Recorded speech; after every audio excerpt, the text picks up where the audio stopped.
Hi friends, welcome to jinosworld. இந்த வீடியோல கனவா மீன் பிரியாணி எப்படி பண்றதுன்னு உள்ளத பார்க்கலாம். கனவா மீன் பிரியாணி பண்றதுக்கு 1/2 kg கனவா வாங்கி க்ளீன் பண்ணி இந்த மாதிரி கட் பண்ணி வச்சிட்டு இப்போ கொஞ்சம் வத்தல் தூள், மஞ்சள் தூள், சால்ட் சேர்த்து அதை மேரினேட் பண்ணி வச்சிருக்கேன்.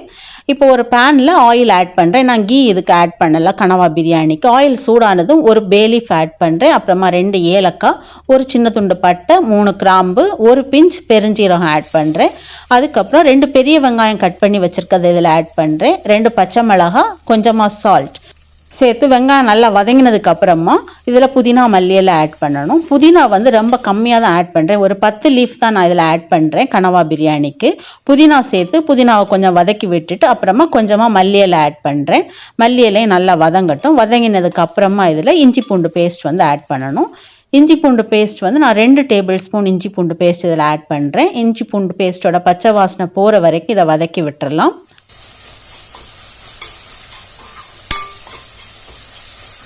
இப்போ இதில் 2 பெரிய தக்காளி கட் பண்ணி வச்சுருக்கதை ஆட் பண்ணுறேன். தக்காளி வந்து நல்லா வதங்கணும், நல்லா சாஃப்ட் ஆகணும். அதுக்காக கொஞ்சம் நேரம் இதை நான் மூடி போட்டு தான் வதக்க போகிறேன். மூடி போட்டு வதக்கினோன்னா வந்து சீக்கிரமாக வந்து தக்காளி வந்து வதங்கிடும்.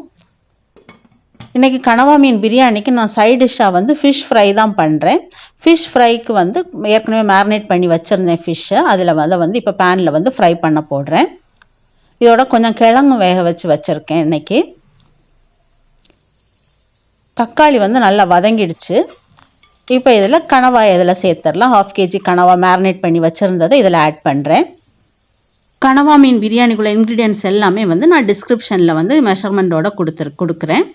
செக் பண்ணிக்கோங்க.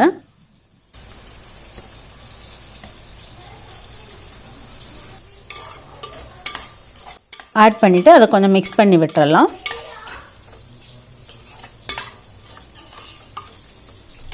இப்போ இதை ஒரு மூடி போட்டு ஒரு 5 மினிட்ஸ் வந்து மீடியம் ஃப்ளேமில் வச்சு குக் பண்ணலாம்.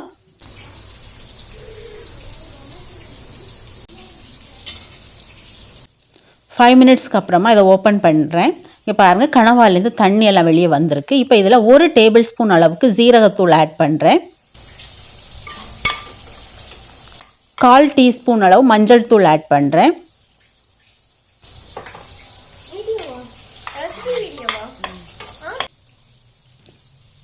1/2 டீஸ்பூன் வத்தல் தூள் ஆட் பண்ணுறேன்.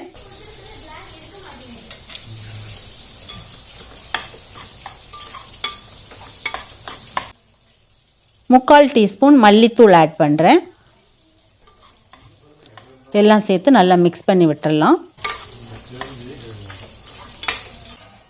தேவையான அளவு சால்ட்.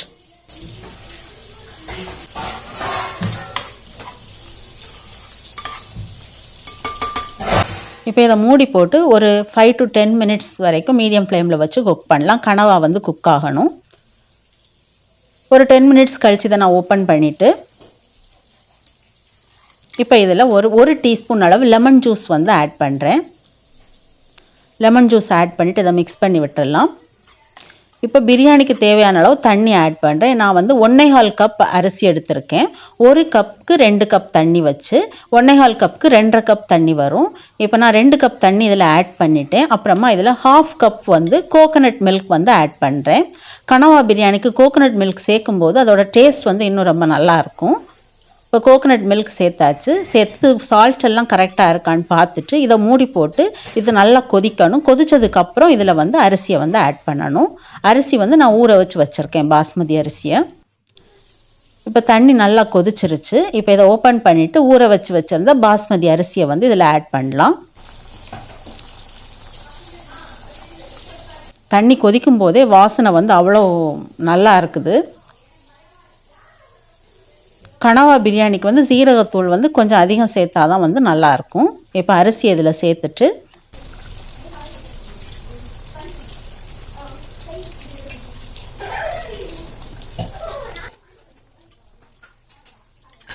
இப்போ ஒரு மீடியம் ஃப்ளேமில் வச்சுட்டு இதை கொஞ்ச நேரம் குக் பண்ணணும். இப்போ இதில் அரிசி சேர்த்துட்டு லாஸ்ட்டாக இதில் ஒரு 1/2 டீஸ்பூன் சீரகத்தூள் வந்து திருப்பி ஆட் பண்ணணும். ஆட் பண்ணிவிட்டு இதை ஒரு மூடி போட்டு மீடியம் ஃப்ளேமில் வச்சு ஒரு 5 மினிட்ஸ் வந்து குக் பண்ணுங்கள். அதுக்கப்புறமா திருப்பி சிம்மில் போட்டு இந்த ரைஸ் குக் ஆகிற வரைக்கும், தண்ணியெல்லாம் வற்றி வர்ற வரைக்கும் இதை வந்து குக் பண்ணி எடுக்கணும். 5 மினிட்ஸ் கழித்து ஓப்பன் பண்ணுறேன். இங்கே பாருங்கள், அரிசி எல்லாமே வந்து கொஞ்சம் மேலே தெரியுது. இப்போ திருப்பி இதை சிம்மில் போட்டுட்டு மூடி போட்டு ஒரு ஃபுல்லாக குக் ஆகிற வரைக்கும் இதை குக் பண்ணி எடுத்துடலாம். வாசனை வந்து ரொம்ப நல்லா இருக்குது. நீங்களும் இந்த ரெசிபியை ட்ரை பண்ணி பாருங்கள். ரொம்ப டேஸ்ட்டாக இருக்குது. இதுக்கு சைட் டிஷ்ஷே தேவையில்லை. எங்களுக்கு சைட் டிஷ் தேவையில்லை. நாங்கள் சும்மாவே சாப்பிட்டுட்டோம் பிரியாணியை ஃபிஷ் ஃப்ரை வச்சு தான். பிரியாணி வந்து சூப்பராக ரெடி ஆகிடுச்சு. இப்போ லாஸ்ட்டாக மேலே மல்லி இலை தூவிடலாம். சுட சுட கனவா மீன் பிரியாணி வந்து ரெடி ஆயிடுச்சு.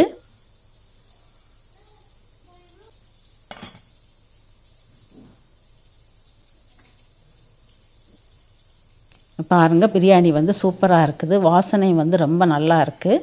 கனவா மீன் அந்த கொண்டையெல்லாம் சேர்த்து போட்டு தான் நான் வந்து பிரியாணி செஞ்சுருக்கேன். லஞ்சுக்கு வந்து கனவா மீன் பிரியாணி, அப்புறமா ஃபிஷ் ஃப்ரை பண்ணி வச்சுருக்கேன். கிழங்கு கொஞ்சம் வேக வச்சுருக்கேன். அப்புறமா கொஞ்சம் ஒயிட் ரைஸ், ரசம், அப்பளம் எல்லாம் ஃப்ரை பண்ணி வச்சுருக்கேன். நீங்களும் இந்த ரெசிபியை ட்ரை பண்ணி பாருங்கள். உங்களுக்கு எப்படி இருந்துச்சுன்னு சொல்லிட்டு நீங்கள் கமெண்டில் சொல்லுங்கள். உங்களுக்கு இது பிடிச்சிருந்தா லைக் பண்ணுங்கள், கமெண்ட் பண்ணுங்கள், ஷேர் பண்ணுங்கள். சேனலை சப்ஸ்கிரைப் பண்ணலைன்னா ப்ளீஸ் சப்ஸ்கிரைப் பண்ணிக்கோங்க.